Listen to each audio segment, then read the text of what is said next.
Kalau kita sadar menjadi hamba, dipercayakan Tuhan, melayani Tuhan, itu jauh lebih berharga dibandingkan disuruh presiden.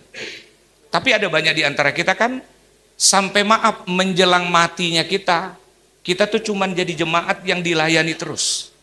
Tapi saya dorong, di tempat ini saya yakin saudara pun bisa jadi berkat.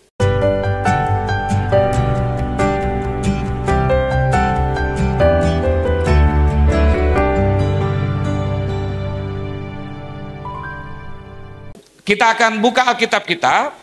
Hari ini firman Tuhan yang akan sama-sama kita renungkan. Temanya adalah Wonderful Counselor.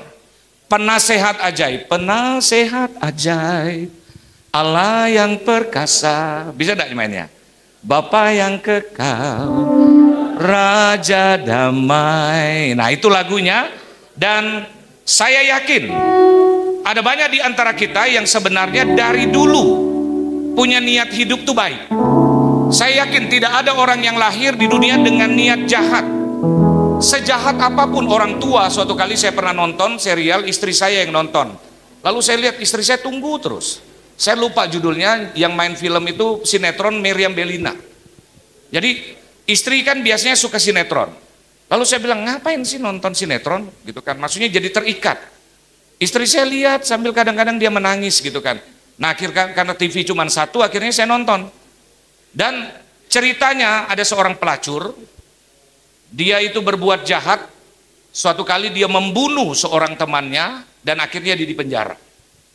Dan waktu di penjara, ada teman daripada yang dibunuh itu mau balas dendam. Lalu suatu kali, ternyata tanpa disadari dia itu punya anak. Jadi sang ibu yang Meriam Bellina punya anak, udah besar, diadopsi orang lain, dititipkan di panti asuhan, jadi pengacara. Dan waktu dia melihat bahwa mamanya itu sebenarnya tidak salah, dia membela diri dalam tekanan, akhirnya dia itu membunuh. Jadi artinya dia akan membantu karena vonisnya terlalu berat diberikan kepada mamanya. Dan dia tidak tahu itu mamanya tahu itu anaknya. Dan dia tidak mau buka rahasia. Tapi suatu kali waktu di dalam kamar, mamanya pegang foto ketahuan daripada teman satu selnya itu yang ingin balas dendam. Ternyata dia tahu ini anaknya si temannya ini. Dan kan biasa di dalam sel tuh cerita-cerita kan, saudara kan biasanya dalam sel kan cerita kan, kamu pasal apa gitu kan, ya macam-macam saudara bisa cerita gitu kan. Dan mereka saling tahu, dan mereka tahulah bahwa dia ini dulunya pelacur. Lalu dia bilang tentang anaknya itu yang menjadi pengacara, dasar anak pelacur. Anak pelacur mau sebaik apapun, dia tetaplah anak pelacur. Maaf, dia memang pelacur. Tapi waktu anaknya dijelekkan, dia marah. Sampai akhirnya dia mau bunuh lagi itu, perempuan itu. Karena apa? Memang dia pelacur, tetapi waktu anaknya direndahkan, dia marah. Nah, saya yakin setiap kita pasti tidak ada punya impian hidup kita itu rusak. Tetapi kadang-kadang temannya kita itu bisa mempengaruhi menjadi siapa kita ke depannya. Saya ingat dulu saya punya kesempatan. Dulu saya karena ekonomi sulit, suatu kali ada kesempatan, tiba-tiba suatu kali saya khotbah juga, di sini juga, seingat saya itu di lapas. Saya teringat, dulu saya pernah waktu masih anak-anak umur kelas 5 SD, ada kesempatan, di depan etalase itu saya punya kesempatan mencuri kacamata berenang, kemudian ada mainan mobil-mobilan ya, umur 5 tahun ya. Lalu saya berhasil mencuri di saat ada orang lagi bertanya. Jadi dia lengah lagi layani itu, saya ambil lalu saya bawa pergi. Nah, pengalaman itu waktu saya pulang teman-teman saya tanya, karena mereka tahu mungkin bahwa saya tidak sanggup untuk dan tidak pernah dikasih hadiah seperti itu. Teman-teman tanya, dapat dari mana? Ya saya bilang, dengan malu tetapi agak bangga, saya curi. Lalu teman-teman bilang, karena kebetulan saya tinggal di Perumnas dengan ekonomi yang sama rata-rata. Ajarin dong. Akhirnya saya ajarin. Gini ya caranya. Lalu akhirnya teman-teman saya itu jadi pencuri juga dan kami jadi karir. Walau dari kelas 5 SD, di warung kelontong, bagaimana uang itu bisa kita ambil, saya yang ngajar. Amin lagi. Tapi itu pengalaman pribadi. Sampai suatu kali saya kuliah. Saya sudah tidak lagi bersama teman-teman. Saya kuliah sambil kerja, lalu teman saya ajak, Ron, ternyata teman saya itu udah menjadi perampok waktu itu. Jadi dia lebih hebat dari saya yang ngajarin gitu kan. Sampai akhirnya dia ngajak saya, Ron, gini Ron, kau kan pakai mobil, saya dapat mobil dari perusahaan, dia bikin strategi, bisa Ron gitu kan. Dan saya tolak, sampai akhirnya suatu kali saya dengar dia sudah mati di DOR.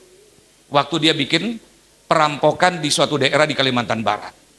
Tapi ketika saya sadar betul, maaf, yang merusak dia itu saya. Tapi saya tidak masuk ke dalam seperti yang dia lakukan.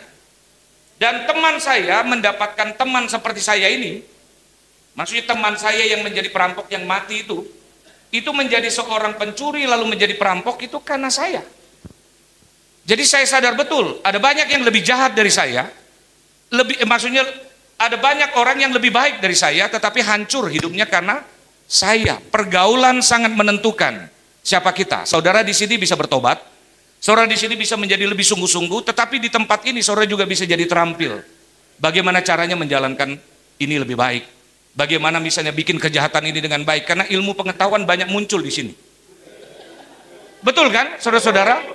Nah, jadi penasehat sangat menentukan siapa kita. Teman yang baik bisa membuat kita mengalami hal-hal yang baik, tetapi pergaulan yang buruk, Alkitab bilang, bisa merusak kebiasaan yang sebenarnya sudah baik. Nah, kita buka Alkitab kita. Tadi waktu saya bilang begitu, ketawanya nyaring sekali ya. Ya memang fakta ya. Cuman saudara tidak nawarkan, kalau Bapak mau tahu, Bapak nginap di sini selama seminggu. Ya, puji Tuhan ya. Lukas 1 ayat 26, kita baca. Dikatakan demikian, dalam bulan yang ke-6, Allah menyuruh malaikat Gabriel pergi ke sebuah kota di Galilea bernama Nazaret, kepada seorang perawan yang bertunangan dengan seorang bernama Yusuf dari keluarga Daud. Nama perawan itu Maria. Saudara jangan berpikir tulisan perawan itu hal yang biasa. Jangan berpikir itu kan masih zaman bahula. Tidak mungkin lah mereka punya kejahatan yang tidak benar. Maaf, di zaman dulu kejahatan seksual itu sudah banyak. Sehingga kalau orang bisa perawan dalam usia masih muda, itu tergolong juga hebat. Makanya ditulis seorang perawan yang bernama Maria. Ribuan tahun sebelum Maria ada yang namanya kota Sodom dan Gomora. Alkitab catat, suatu kali Tuhan mau utus malaikat untuk menyampaikan pesan supaya Lot diselamatkan. Tapi Alkitab mencatat, lingkungan di Sodom mendesak Lot, bukakan pintu, aku lihat ada 2 orang gagah masuk. Berikan mereka supaya kami bisa menggagahi mereka. Makanya istilah sodomi itu muncul dari kota Sodom. Perlakuan seks tidak benar, menyimpang. Dan itu sudah terjadi sehingga zaman Maria ribuan tahun kemudian, perawan itu juga tidak mudah. Makanya Maria orang yang luar biasa bisa mempertahankan seperti itu walaupun sudah bertunangan. Nah, ayat yang ke-29. Maria terkejut mendengar perkataan itu lalu bertanya di dalam hatinya, apakah arti salam itu? Mulai terjadi proses konsultasi. Tapi dia pakai hati nurani. Ada masanya hati nurani kita itu baik. Tergantung didikan saudara, hubungan saudara dengan siapa, biasanya menghasilkan hati nurani yang bersih. Kalau bapak ibu saudara itu punya nilai hidup yang bagus, biasanya tanpa disadari tersimpan di hati saudara.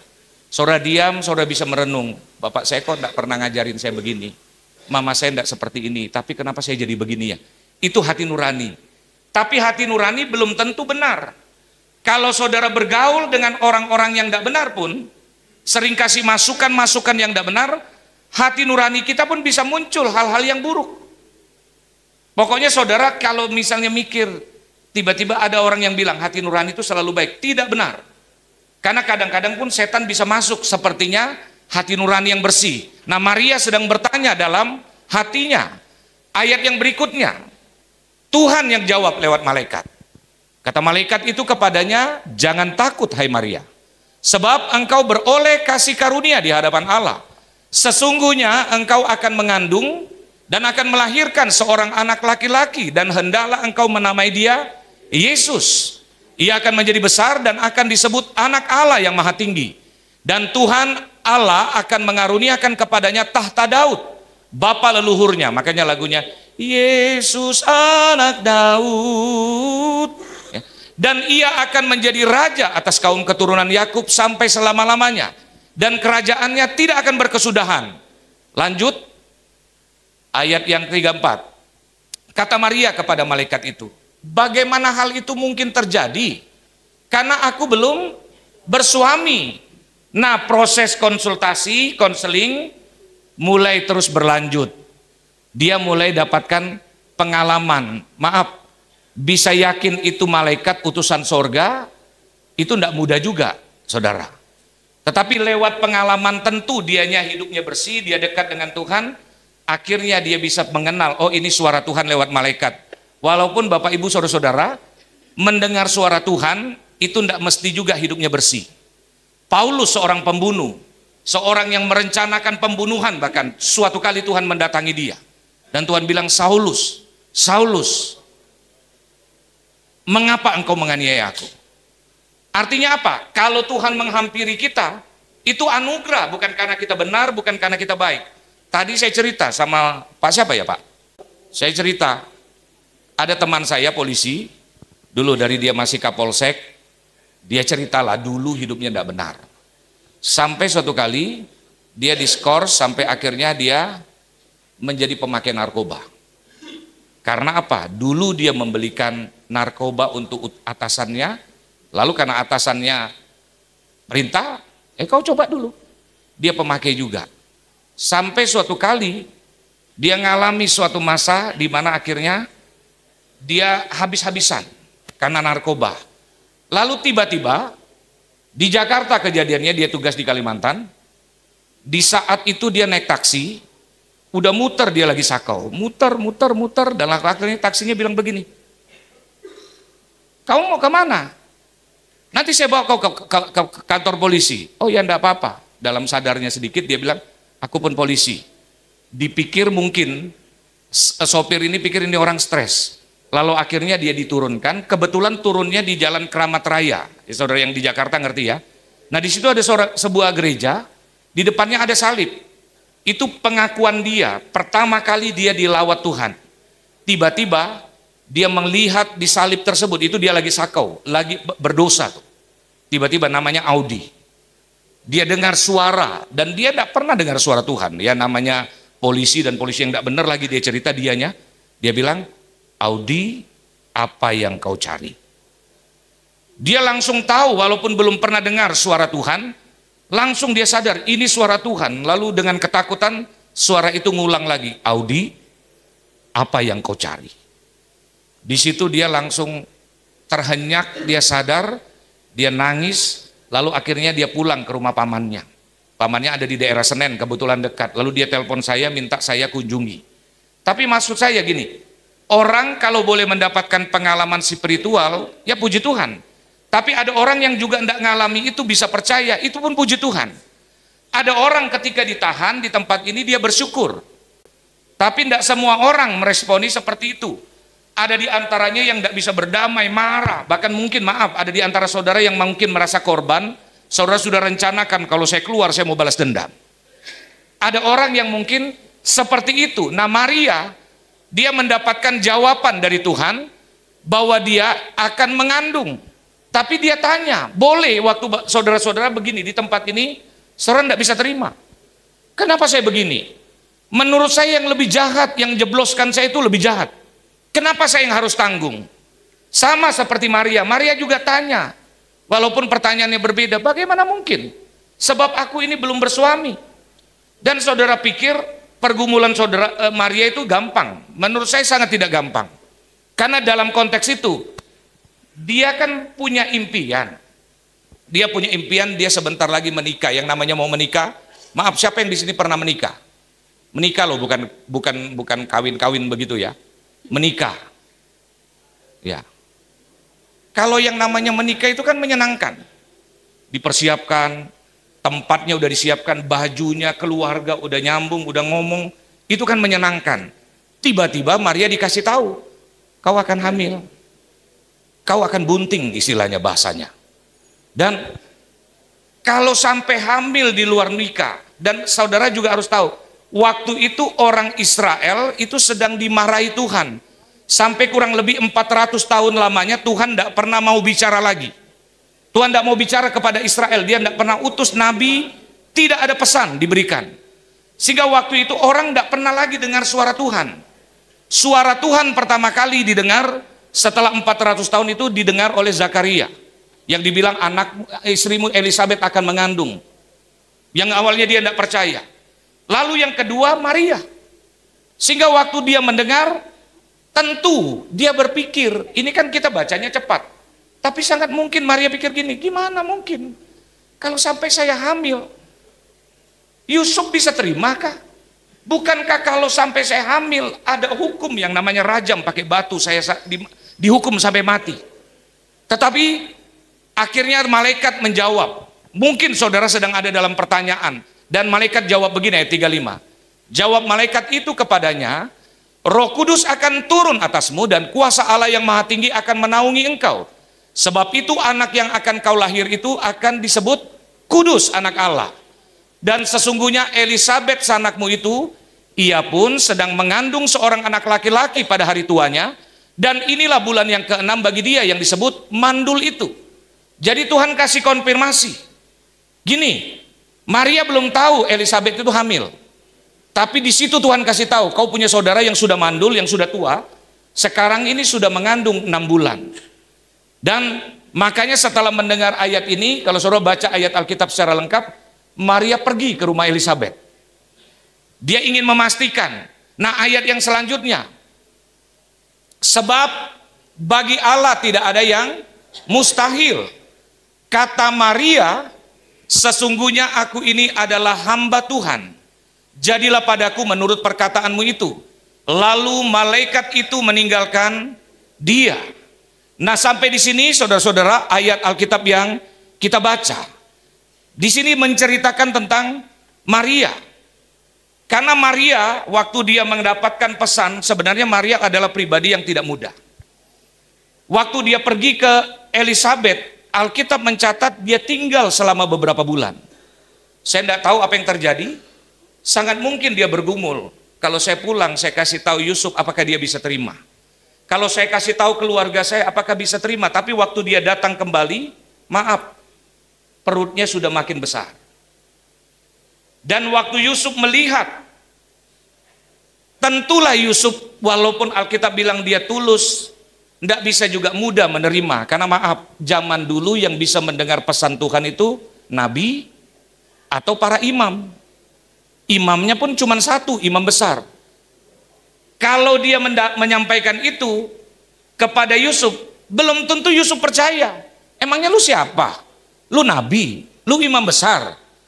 Bisa jadi Yusuf marah dan tersinggung. Makanya Alkitab katakan, karena Yusuf seorang yang tulus hati, dia bermaksud menceraikan, memutuskan hubungan pertunangan dengan diam-diam. Tapi Tuhan berbicara lagi kepada Yusuf. Makanya suatu kali mereka pergilah ke Bethlehem. Karena perintah, waktu itu mereka kan dijajah oleh Romawi. Disuruh bawa sensus penduduk, dibawa ke Bethlehem. Kalau saudara perhatikan, Maria di Israel itu ada satu aturan. Mereka kan semuanya keluarga besar, dibangun dari 12 suku. Ya kan? 12 suku, bapaknya sama yang bernama Yakub atau Israel. Dan ada aturan orang Israel karena semuanya saudara, satu bapak lain mama gitu. Mereka itu wajib kalau ada saudara datang, bukan satu suku pun, beda suku, mereka wajib memberikan tumpangan. Wajib. Tapi apa yang terjadi dengan Maria dan Yusuf? Waktu dia datang ke Bethlehem, dia cuma berdua. Harusnya Maria tidak boleh bersama Yusuf karena mereka belum menikah. Harusnya Maria bersama orang tuanya pergi, tetapi karena sangat mungkin orang tuanya malu dengan perbuatan Maria, mereka datang duluan tidak bersama dengan Maria. Dan tentu keluarganya tanya, Maria mana yang udah tunangan yang mau menikah itu? Ketika ditanya bertubi-tubi, sangat mungkin orang tuanya harus ngomong apa adanya. dia sudah hamil. Loh kan dia belum menikah. Dia enggak ngerti. Dia bilang karena Roh Kudus. Mungkin enggak sih, saya mau tanya saudara-saudara, Maria waktu hamil karena Roh Kudus bilang ke papa mamanya, "Pak, puji Tuhan loh Pak, aku hamil." Kamu kan belum menikah. Roh Kudus Pak, puji Tuhan, haleluya, glory, haleluya Pak, aku hamil. Saya mau tanya, mungkin enggak? Saya yakin dengan beban dia harus ceritakan sampai akhirnya Maria dan Yusuf datang. Orang Bethlehem memandang perbuatan Yusuf dan Maria itu seperti binatang. Belum menikah sudah melakukan hubungan seks, sehingga mereka dikasih yang namanya kandang. Itu penghinaan. Karena seharusnya mereka tidak dikasih kandang. Kalaupun mereka tidak keluarga, harusnya mereka diberikan suatu tumpangan. Tetapi karena dianggap perbuatan mereka itu seperti binatang, dikasihlah tempat yang namanya kandang yang hina. Maria dan Yusuf untuk melakukan yang benar, beban yang harus mereka tanggung tidak mudah. Karena itu saudara-saudara, ada beberapa pesan yang saya mau sama-sama kita renungkan. Maria adalah seorang yang masih muda. Karena dalam Alkitab dikatakan bahwa kira-kira di luar tulisan di Alkitab ya, umur Maria itu kurang lebih 15 sampai 16. Bagi orang Israel boleh. Sekarang itu banyak sampai hari ini di Israel umur 15-16 yang keturunan yang yang ultra ortodok itu banyak, mereka itu sudah menikah umur-umur seperti itu. Sampai sekarang masih berlangsung. Walaupun dia muda, tapi dia mengalami pengalaman yang dahsyat. Pertama berjumpa dengan malaikat, lalu dapat pesan dari Tuhan, lalu mengalami mujizat dengan mengandung karena Roh Kudus. Nah, tapi walaupun masih muda, Maria kalau kita baca dan renungkan itu dewasa. Kenapa dewasa? Yaitu responnya saat dia dijumpai oleh malaikat. Saya yakin, makanya malaikat bilang jangan takut, bagimu diberikan Tuhan kasih karunia. Tentu dia harusnya takut waktu mendapatkan pesan seperti itu. Tetapi kita lihat dari perbincangan, dia berdialog dengan baik. Kadang-kadang saudara, kita ini waktu kita dapatkan ada teman yang kasih masukan yang baik. Saya tidak tahu di tempat ini. Karena di tempat ini pasti ada dua pilihan. Ada teman yang memberikan masukan yang baik, tetapi belum tentu disukai. Karena ada yang di tempat ini, ada yang mungkin waktu saudara kasih masukan-masukan yang baik, ajak ibadah, ajak persekutuan, ajak sama-sama menyembah Tuhan, maaf, perbuatan baik saudara belum tentu disukai. Ada orang yang lebih menyukai hal-hal yang jahat, sehingga waktu dalam tahanan di sini semakin jahat dan semakin jahat, sehingga keluarnya pun dia tidak mempersiapkan diri untuk melakukan hal-hal yang baik. Maria, waktu dia mendapatkan pesan, dia responi dengan baik. Yang kedua, apa yang kita bisa nilai bahwa dia seorang yang dewasa? Lanjutkan yang kedua, yaitu dialognya dengan Tuhan, dengan malaikat.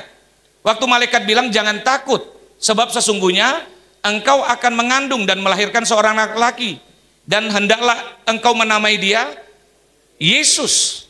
Jadi dia percaya bahwa ini benar, sebab bagi Allah tidak ada yang mustahil. Nah, yang ketiga, dewasanya boleh dilihat dari yang ketiga, keputusannya untuk taat saat mendengar perintah Tuhan. Saya sambung yang keempat, waktu dia mendengar pesannya tidak mudah, pesannya sangat tidak menyenangkan, pesannya itu merusak masa depannya, boleh dibilang. Tapi waktu dia sadar, sesungguhnya aku ini hamba Tuhan, jadilah sebagaimana yang engkau mau. Maaf, di dalam tempat ini kesempatan juga banyak Tuhan beri. Ada kalanya pemimpin pujian memberi kesempatan, Bapak Ibu atau Bapak-Bapak yang ingin memberi kesaksian, silakan. Tapi ada orang harus didorong-dorong tuh, dipaksa-paksa. Lalu ada orang dikasih kesempatan, yuk melayani yuk.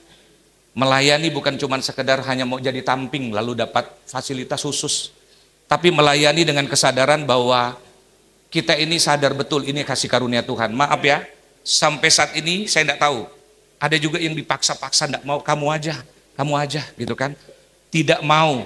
Padahal kalau kita sadar seperti Maria, sesungguhnya aku ini hamba, untuk lakukan yang menurut saya sangat tidak mudah, sangat membuat dia punya masa depan yang tidak pasti. bisa membuat dia dirajam. Tetapi untuk sesuatu yang berat, merusak masa depan, dia bilang, sesungguhnya aku ini hamba Tuhan, jadilah seperti yang engkau kehendaki. Maaf ya, saya kan sering juga melayani di berbagai lapas. Salah satu hal yang berkesan, tetapi saudara simpulkan sendiri kesannya seperti apa. Kita beberapa kali ke lapas Sukamiskin. Sukamiskin itu sepertinya 100% itu korupsi. Tapi di lapas itu masih banyak udahlah yang namanya lapas, tapi gayanya ngebos. Kalau enggak pendeta terkenal, enggak mau dia datang. Pendeta terkenal datang, lalu ngatur lagi, Pak, enggak usah bikin ibadah. Kita diskusi-diskusi aja, Pak. Gayanya sudah diproses oleh Tuhan, gayanya masih ngebos. Intinya masih tinggi hati. Saudara juga bisa menilai diri saudara. Tuhan proses saudara, saudara masih gayanya tinggi hati enggak? Kalau saudara tetap meninggikan diri, tidak mau ditegur, tidak mau diproses, tidak mau meresponi waktu Tuhan panggil untuk mendapat kesempatan melayani, silakan lawan Tuhan. Karena saya yakin proses yang saudara akan ikuti akan tetap berat dan semakin berat. Maria, untuk sesuatu yang tidak mudah, dia langsung bilang, aku ini hamba Tuhan, jadilah seperti yang engkau mau. Kalau kita sadar, menjadi hamba, dipercayakan Tuhan, melayani Tuhan, itu jauh lebih berharga dibandingkan disuruh presiden. Tapi ada banyak di antara kita kan, sampai maaf menjelang matinya kita tuh cuman jadi jemaat yang dilayani terus. Tapi saya dorong, di tempat ini saya yakin saudara pun bisa jadi berkat. Tapi di Natal ini saya dorong saudara yang ngomong sama Tuhan, Tuhan saya mau kasih hadiah untuk Tuhan. Yaitu saya bilang sama Tuhan, sesungguhnya saya ini hambamu. Jadilah seperti yang Tuhan mau. Saudara mau, katakan amin.